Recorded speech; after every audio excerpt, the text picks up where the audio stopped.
آج کے دور کے مسلمان اور صحابہ میں کوئی فرق ہے نا؟ فرق کیا ہے؟ وہ لوگ ایمان کے متلاشی تھے، ہم درہم و دینار کے پیچھے پڑے ہوئے۔ وہ لوگ اللہ کی رضا چاہتے تھے، ہمیں تو وہاں اس جگہ ہم کوشش کرتے ہیں جانے کی کہ جہاں مال و دولت ملے، جہاں کوئی خزانے ملے، جہاں کوئی عہدے منصب پاور ملے، ہماری نظر وہاں ہوتی ہے۔ وہ خدا سے ڈرنے والے لوگ تھے اور ہم انسانوں سے ڈرنے والے لوگ ہیں۔ وہ لوگ حق بات کرتے تھے، بادشاہ کے سامنے کرتے تھے۔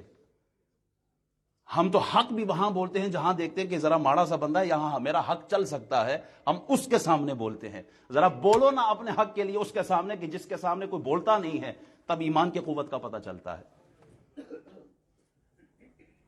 فرعون، نمرود، شداد کے سامنے بولنے والے، ایمان کی بات کرنے والے، انہی کا ذکر تو قرآن میں موجود ہے۔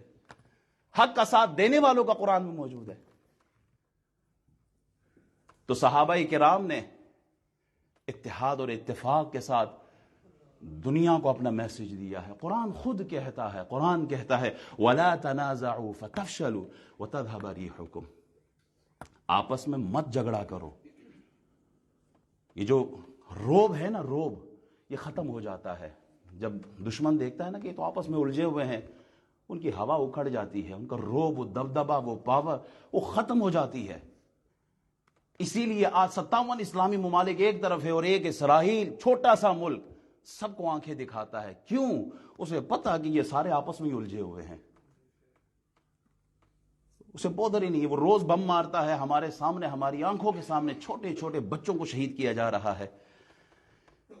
ہم اگر متحد ہو جائیں، ہم اگر اتفاق کے ساتھ، پوری امت مسلمہ کی بات کر رہا ہوں، اندلس دیکھا کیا ہوا، 800 سال تک حکومت کی تھی نا ہم نے، جرنیل آیا تھا نا طارق بن زیاد، لیکن جو ہی ہم فرقوں میں بٹے، جو ہی ہم آپس کے انتشار میں پڑے، سب ہاتھ سے چلا گیا۔ بغداد کا حال دیکھو، تاتاریوں نے ہم پہ کیسے حملہ کیا۔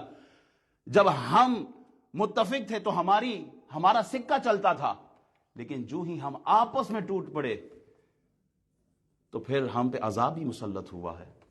اسلام ہمیں درس اتحاد کا دیتا ہے، اتفاق کا دیتا ہے۔ یہ نماز تو آپ گھر میں بھی پڑھ سکتے ہو، ایسا ہی ہے۔ ایسا تو نہیں ہے نا کہ گھر میں ایک رکعت میں 2 سجدے ہیں تو مسجد میں ہم 3 سجدے کرتے ہیں۔ مسجد میں کتنے سجدے ادا کرتے ہیں؟ ایک رکعت میں 2 ہی سجدے، تو پھر مسجد میں زیادہ ثواب کیوں ہے؟ مسجد میں ثواب رکھا، 27 درجہ زیادہ ثواب رکھا ہے۔ آؤ مسجد میں نماز ادا کرو، تمہیں 27 گنا زیادہ دوں گا۔ صفے ٹھیک کرو، جو صفے ٹھیک کرتا اللہ اس کا دل درست کر دیتا ہے، اسے ثواب زیادہ ملتا ہے۔ آخر وجہ کیا ہے؟ کہا اس کی وجہ یہ ہے کہ تم مسجد کی طرف آؤ، تم سب اکٹھے ایک پلیٹ فارم پہ جمع ہو کے، ایک قبلے کی طرف منہ کر کے، ایک امام کے پیچھے کھڑے ہو کے، ایک مستانہ وار انداز میں سب کہو اللہ اکبر، تو یہ پیغام کفار کو جاتا ہے کہ مسلمان ایک پلیٹ فارم پہ سب متفق موجود ہیں۔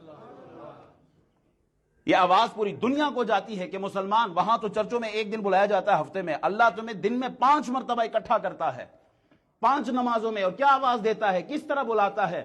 حی علی الفلاح، آؤ کامیابی کی طرف آؤ۔ کامیابی اگر چاہیے اے قوم، اتحاد اور اتفاق کی صورت میں تمہیں مسجد کے پلیٹ فارم میں اللہ کامیابی عطا فرمائے گا۔ تم آؤ تو صحیح۔